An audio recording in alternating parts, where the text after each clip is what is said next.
Langit Cianjur sore itu kelabu, seperti menahan hujan yang tak kunjung jatuh. Kabut tipis melayang di sela-sela pohon trembesi tua yang berjajar sepanjang jalan menuju Rumah Sakit Umum Citra Husada Real Estate. Bangunan peninggalan Belanda yang kini masih digunakan sebagai fasilitas medis. Dr. Reza, 30 tahun, dokter umum yang sebelumnya bertugas di Kota Baru, saja menyelesaikan proses mutasinya. Sebuah keputusan dari atas yang tak bisa ditolak. Ia diminta menggantikan dokter lama yang tiba-tiba mengundurkan diri karena alasan pribadi. Reza menginjakkan kaki di pelataran rumah sakit dengan perasaan campur aduk. Gedung itu berdiri megah tapi usang. Cat dindingnya mengelupas. Jendela-jendela tinggi berteralis besi tampak seperti mata kosong yang memandang tajam siapapun yang lewat. Dan yang paling mencolok, di atas pintu utama terdapat jam antik tua yang selalu menunjukkan pukul jam 3:12. Entah sudah berapa lama rusak. Dokter Reza, ya, silakan masuk. Sudah ditunggu oleh Bu Rini. Kepala administrasi, seorang satpam tua menyambutnya. Suaranya serak, matanya sembab, seolah tak tidur semalaman. Di dalam, aroma khas rumah sakit menyeruak. Campuran obat-obatan, disinfektan, dan entah apa. Ada bau lain yang tak bisa dijelaskan, seperti tanah basah atau bunga layu. Langkah Reza bergema di lorong panjang yang sepi.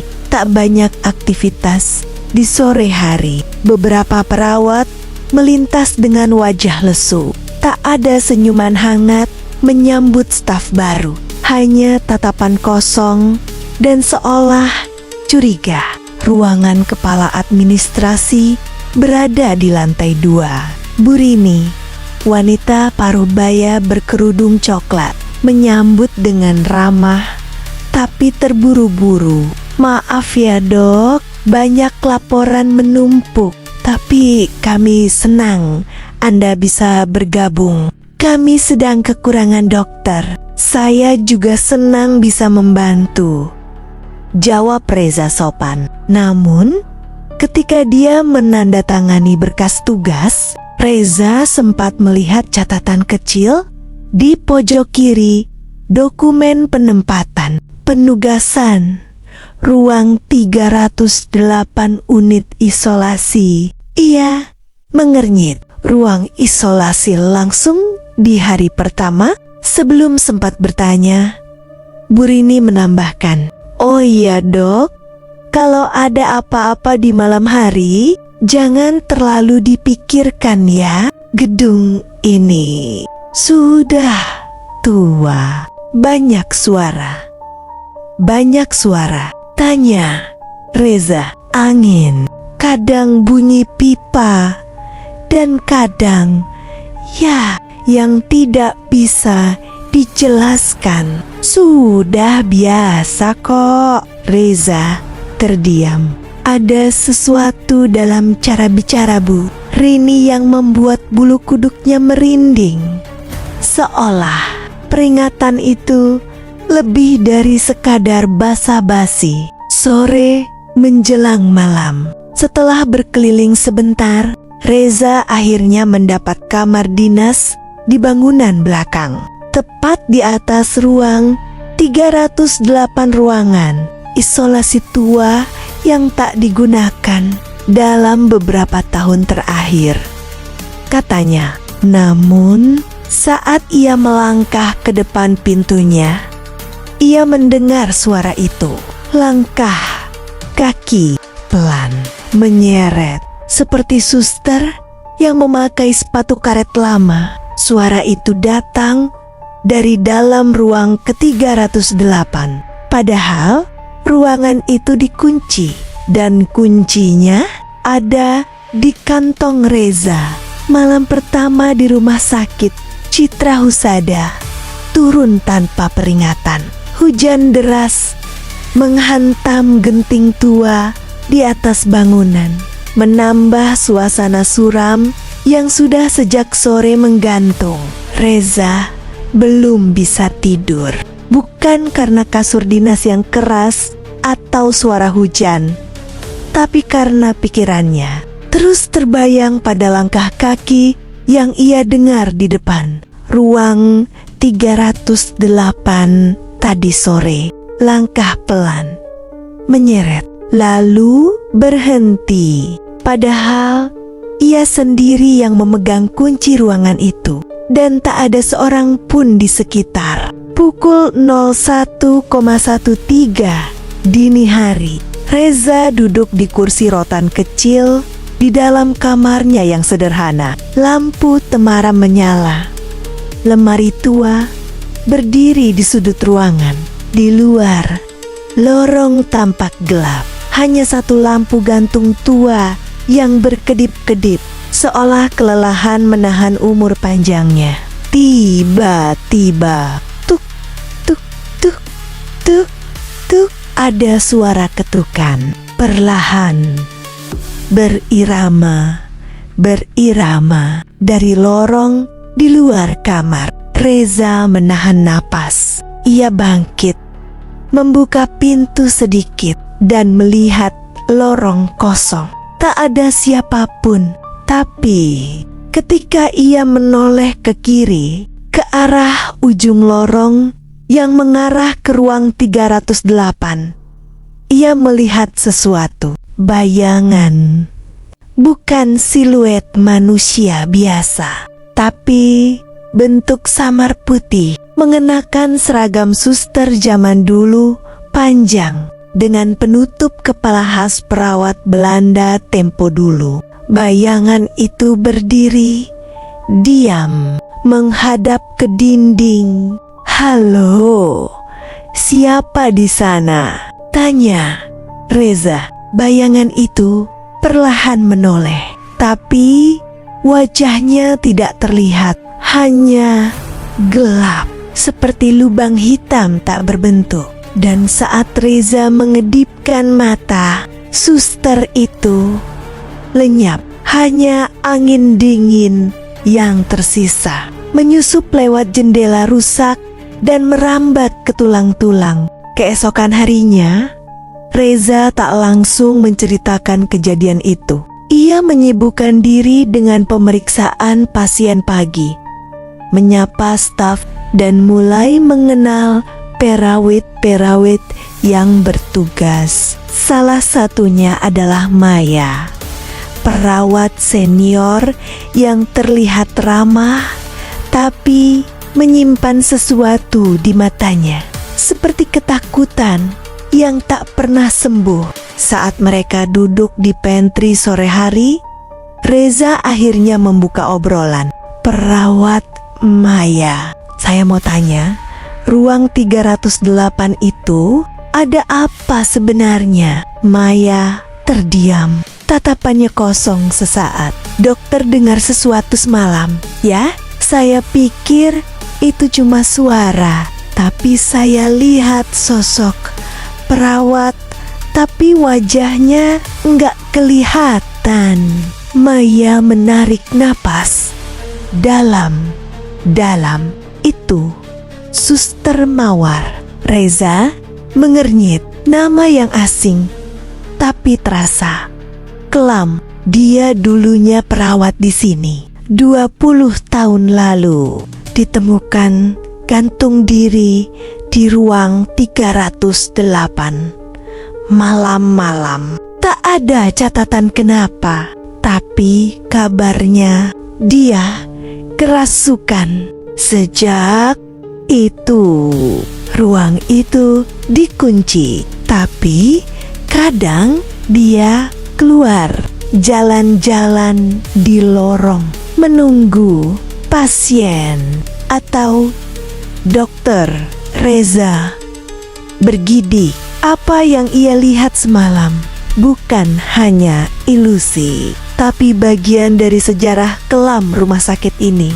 Malam berikutnya, Reza iseng membuka rekaman CCTV lorong dari komputer ruang security. Dan saat ia percepat waktu menuju jam 1:13, ia melihatnya. Sosok berpakaian suster berjalan perlahan ke arah kamera. Tapi ketika jaraknya hanya tinggal 2 meter, wajahnya menghilang. Kamera mati selama 13 detik. Dan saat nyala kembali, monitor memperlihatkan suster itu menatap langsung ke arah lensa kamera.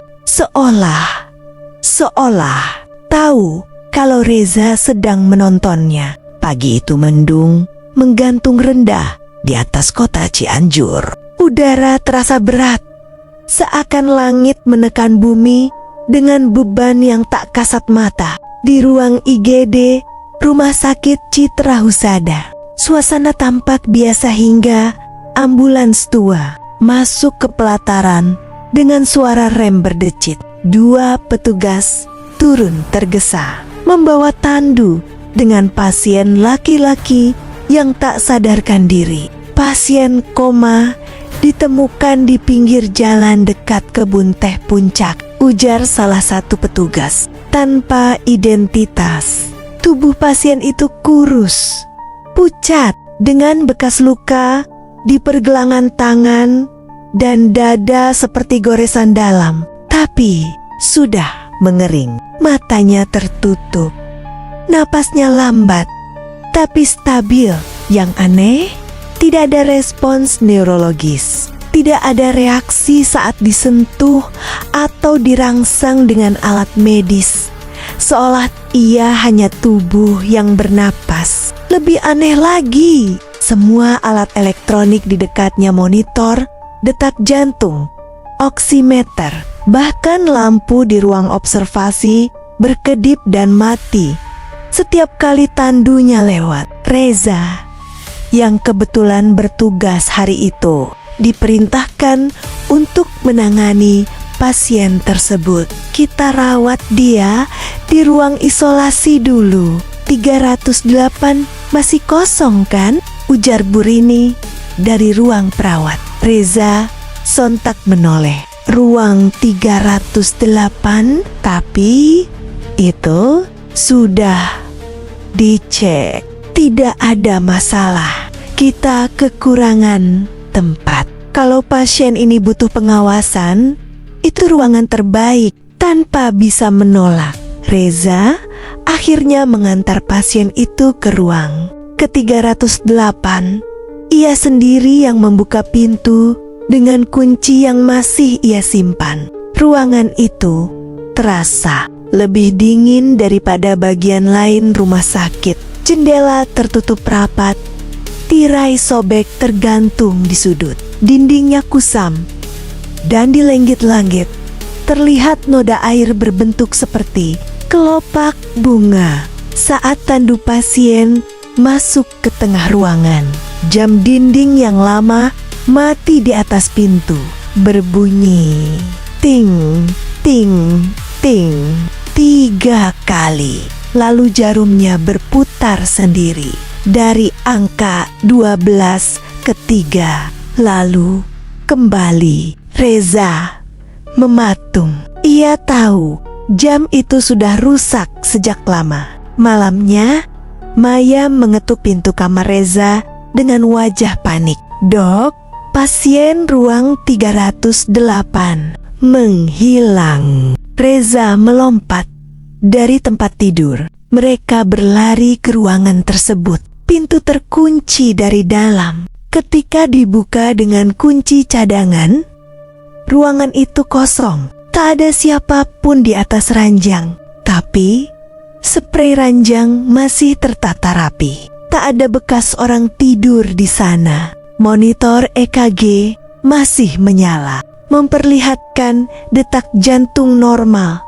Padahal tidak ada pasien. Dan di atas meja kecil, mereka menemukan sesuatu. Bunga mawar merah, segar, masih basah oleh embun pagi. Keesokan harinya, CCTV diperiksa. Rekaman menunjukkan pasien duduk sendiri di ranjang pukul 2 pagi. Matanya terbuka, tapi wajahnya tidak tampak jelas, selalu buram di kamera. Lalu ia berdiri, menatap kamera, dan berjalan keluar, menembus pintu tertutup. Tidak membuka pintu, tidak menyentuh gagang. Ia menembusnya, dan di frame terakhir sebelum rekaman bergaris, Suster Mawar berdiri di belakangnya. Wajah putih pucat, mata hitam menganga, dan senyum yang terlalu lebar untuk wajah manusia. Hari ketiga Reza di rumah sakit itu dimulai dengan pagi yang tidak biasa. Hujan rintik turun pelan, tapi mendadak berhenti saat ia melangkah keluar dari kamar dinasnya. Udara terasa lebih dingin dari biasanya. Lorong rumah sakit lengang, hanya terdengar suara roda troli obat yang berderit pelan di kejauhan. Ada sesuatu yang mengganjal dalam pikirannya sejak malam sebelumnya. Pasien tanpa nama yang menghilang, mawar merah, dan rekaman CCTV yang jelas-jelas menampilkan Suster Mawar. Semua itu terlalu nyata untuk disebut halusinasi. Saat jam makan siang, Reza sengaja mampir ke ruang arsip rumah sakit. Ia ingin mencari informasi tentang sosok yang disebut-sebut sebagai Suster Mawar. Di ruangan itu, ia bertemu dengan Pak Dani, seorang pria sepuh yang telah bekerja sebagai penjaga arsip dan tukang bersih-bersih sejak tahun 80-an. Tubuhnya bungkuk, rambutnya putih, tapi tatapannya masih tajam. Ketika Reza menyebut nama Suster Mawar, ekspresi wajah Pak Dani langsung berubah. Astagfirullah, kenapa kamu nyebut nama itu, Dok? Saya lihat sosoknya, Pak, di lorong, di CCTV. Bahkan kemarin, dia berdiri di ruang ke-308. Saya harus tahu siapa dia sebenarnya. Pak Dani menarik napas panjang. Lalu dengan suara pelan ia mulai bercerita. Dulu sekitar tahun 2003, Suster Mawar adalah perawat yang paling rajin, cantik, pendiam, sopan. Tapi katanya sering bicara sendiri di ruang isolasi. Dia suka jaga malam.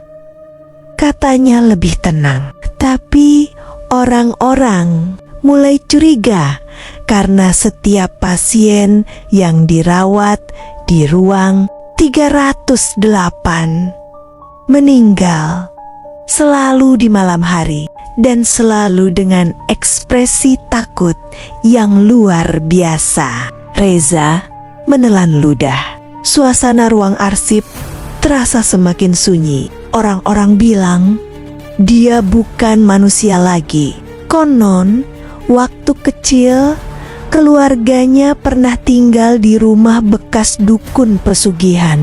Waktu ayahnya meninggal misterius, ibunya jadi gila. Mawar kabur dan jadi perawat di sini. Tapi dia bawa sesuatu bersamanya, sesuatu yang tidak bisa kita lihat. Pak Denny lalu membuka laci tua dan mengeluarkan sebuah buku laporan kecil, usang dan menguning. Di halaman terakhir ada catatan harian dari kepala ruangan waktu itu. Suster Mawar ditemukan gantung diri di ruang ke-308, pukul 03,12. Sebelum itu, ia sempat menulis surat pendek. Apos, aku tidak sendiri. Mereka butuh tubuh. Mereka menunggu di balik pintu.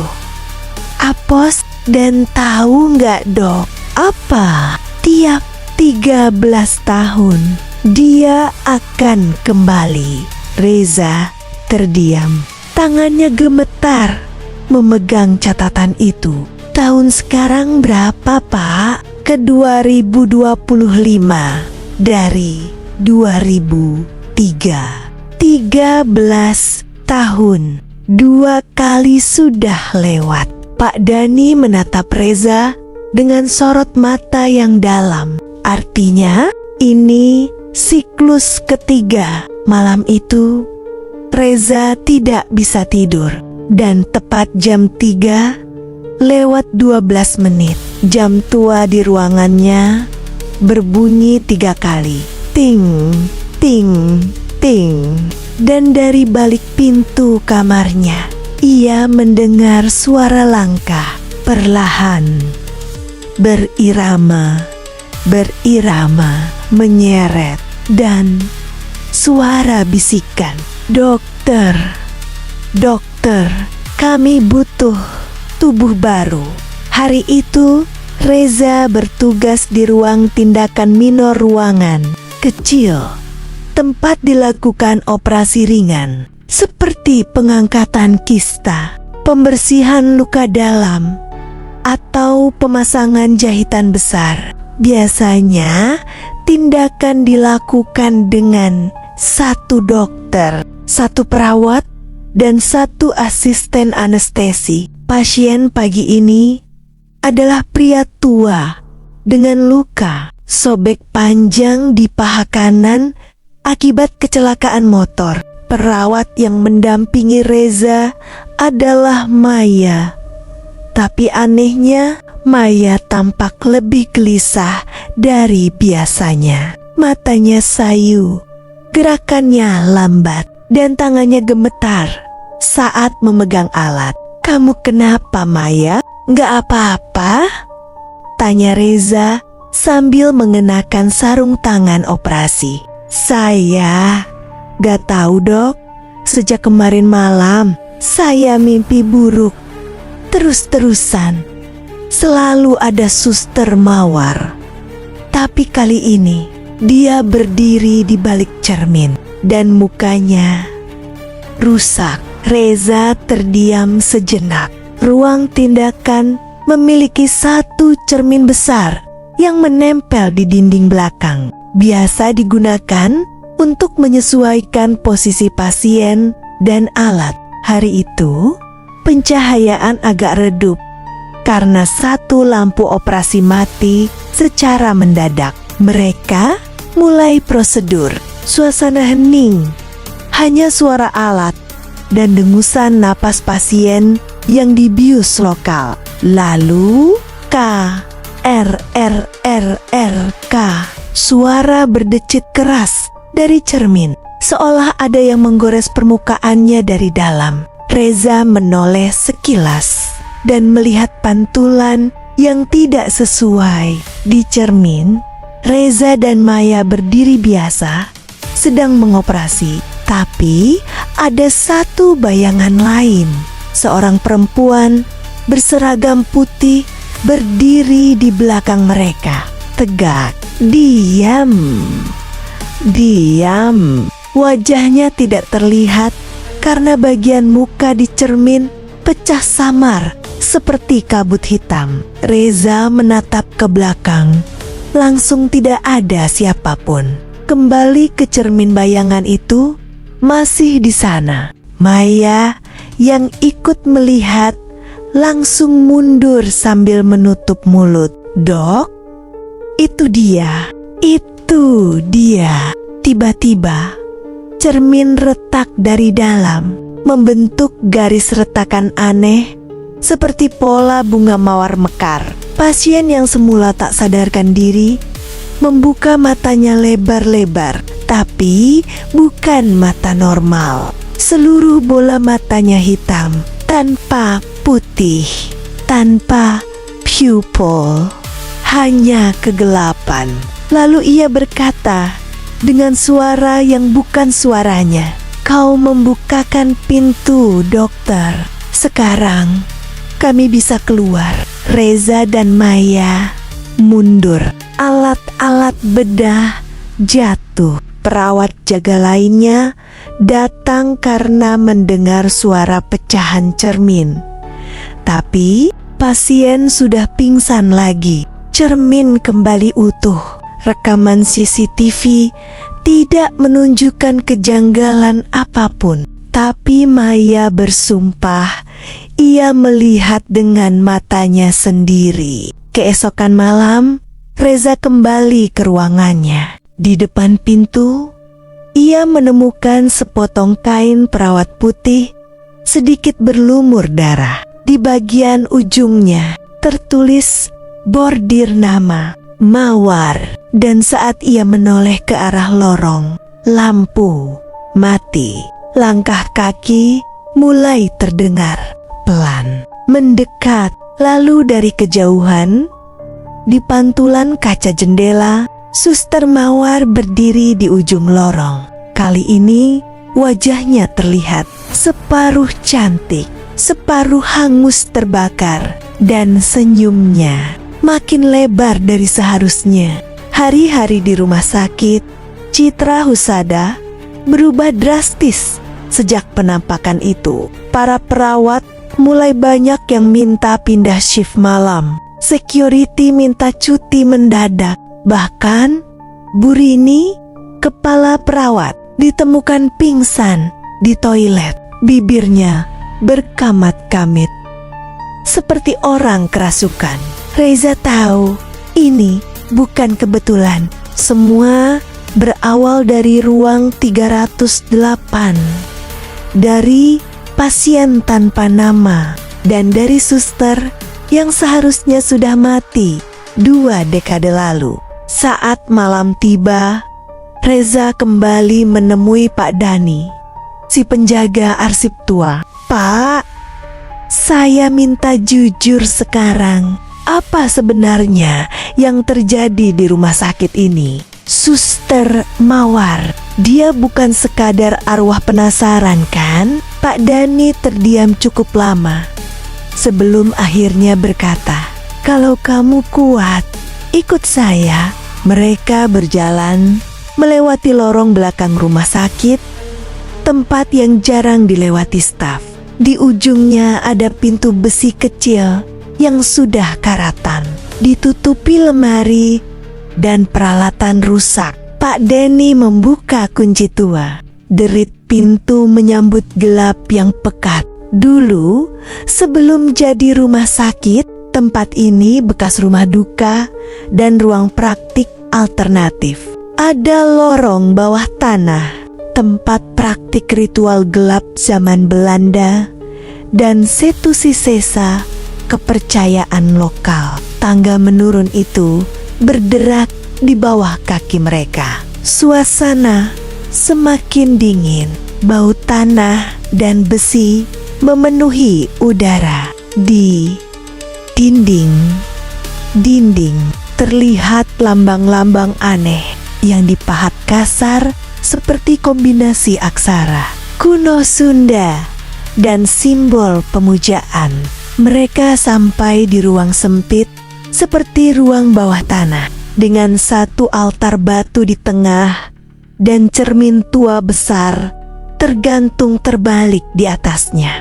Di altar itu ada nama-nama yang terukir kasar, dan di antara nama-nama itu Reza menemukan Mawar Indriani.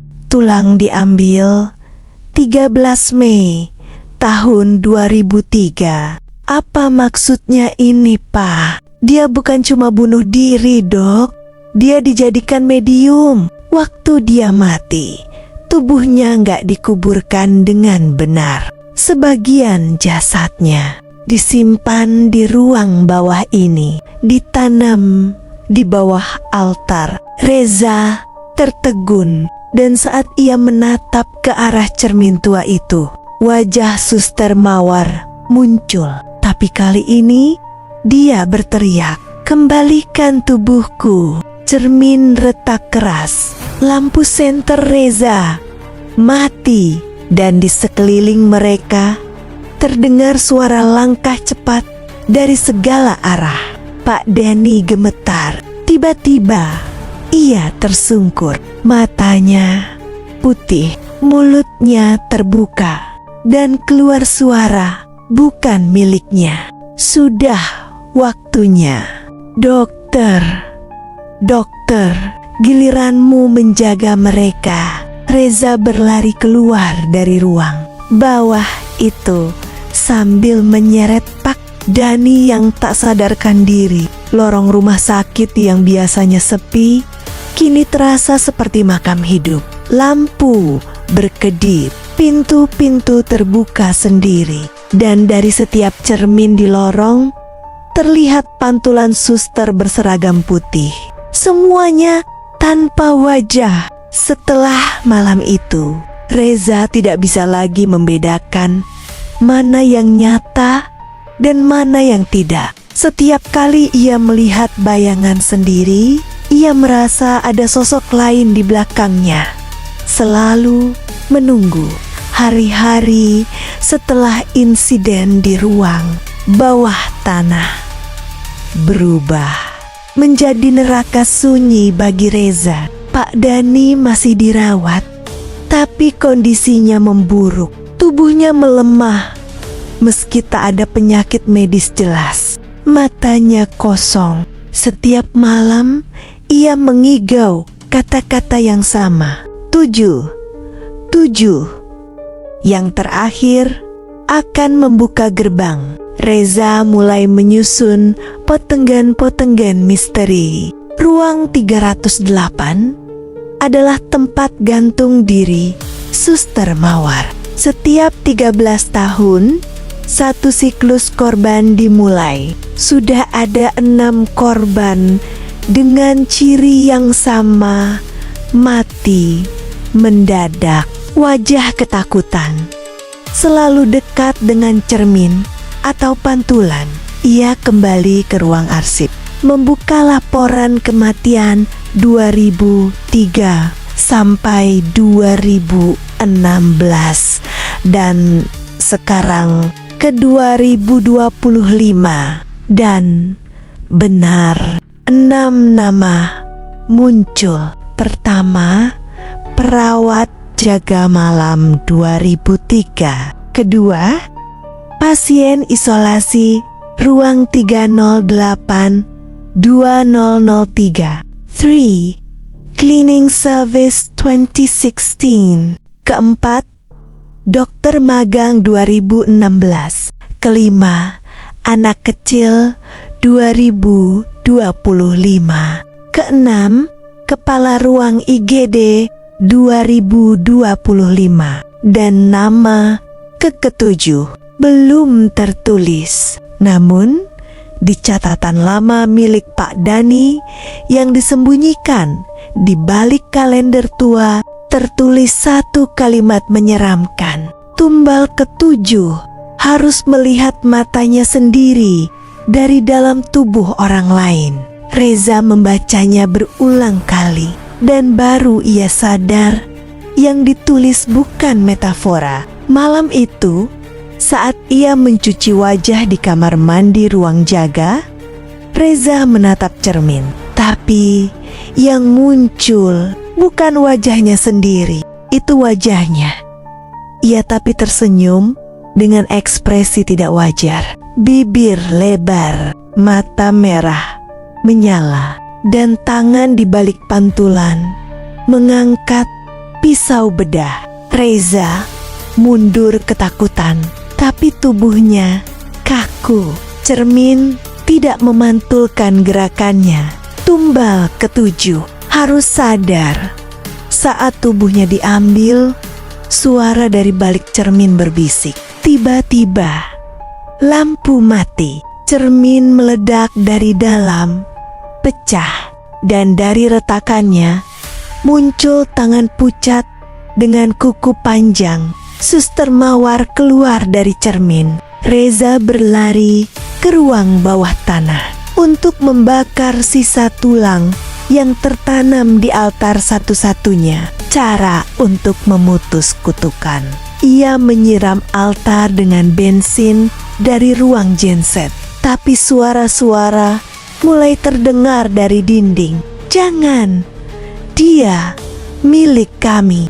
Tumbal belum lengkap. Suster Mawar muncul dari kegelapan lorong. Seluruh tubuhnya kini terbakar separuh. Rambut menggantung basah dan wajahnya tanpa kulit. Kenapa kau tolak aku, dokter? Aku ingin kau jadi milikku selamanya. Reza menyalakan korek api. Maaf Mawar, tapi siklus ini berakhir malam ini, dan lemparkan api ke altar. Ledakan kecil mengguncang ruang bawah. Jeritan terdengar dari dalam tanah. Dinding retak dan suara perempuan menjerit. Lalu senyap. Keesokan harinya, semua kembali normal. CCTV kembali stabil. Ruang 308 dikosongkan dan disegel permanen. Tak ada lagi gangguan. Pak Dani siuman dan berkata, "Kau selamat, Dok. Tapi jangan lupa, siklus itu bisa kembali jika seseorang membukakan pintunya lagi." 3 bulan kemudian, rumah sakit direnovasi. Seorang petugas bangunan menemukan pecahan cermin besar tertanam di bawah ubin. Lama lorong ketiga saat ia memungutnya dan menatap pantulannya. Ada suster berseragam putih tersenyum di belakangnya. Setelah kejadian pembakaran altar, Reza merasa kutukan sudah selesai. Tapi malam demi malam, mimpi buruk tetap datang. Mimpi yang selalu sama. Ia terjebak di lorong rumah sakit. Semua pintu terkunci, dan dari ujung lorong, bayangan Suster Mawar perlahan mendekat, menyeret tongkat infus yang berdarah. Di tengah kebingungannya, Reza didatangi Bu Rini, kepala perawat senior yang selama ini menghindari semua topik horor. "Dokter Reza, saya harus bicara. Saya tahu semuanya." Sejak awal, Reza menatapnya tajam. "Anda tahu tentang ruang bawah tanah? Tentang Suster Mawar?" Bu Rini mengangguk. Wajahnya menegang. "Saya salah satu perawat yang ikut menutupi kasus Mawar 20 tahun lalu. Kami disuruh diam oleh pihak direktur. Mereka bilang kalau skandal itu bocor, rumah sakit bisa ditutup.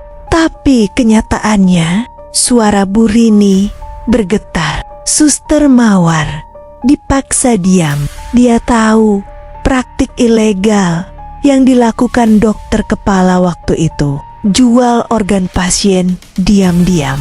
Dia mau membongkar semua, tapi malah dibungkam secara tidak manusiawi. Dan saat mayatnya ditemukan tergantung, itu bukan bunuh diri.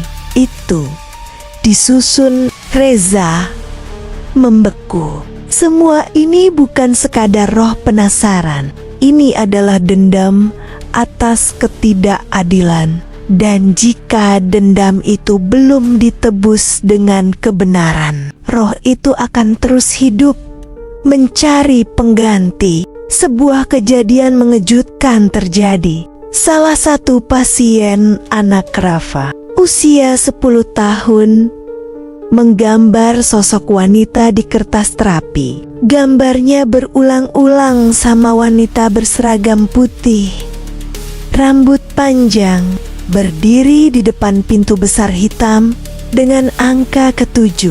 Dia bilang, "Itu ibu suster yang ngajak main tiap malam," kata ibunya.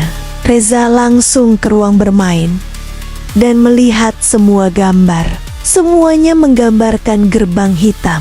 Tiba-tiba Reza teringat kata-kata di altar batu.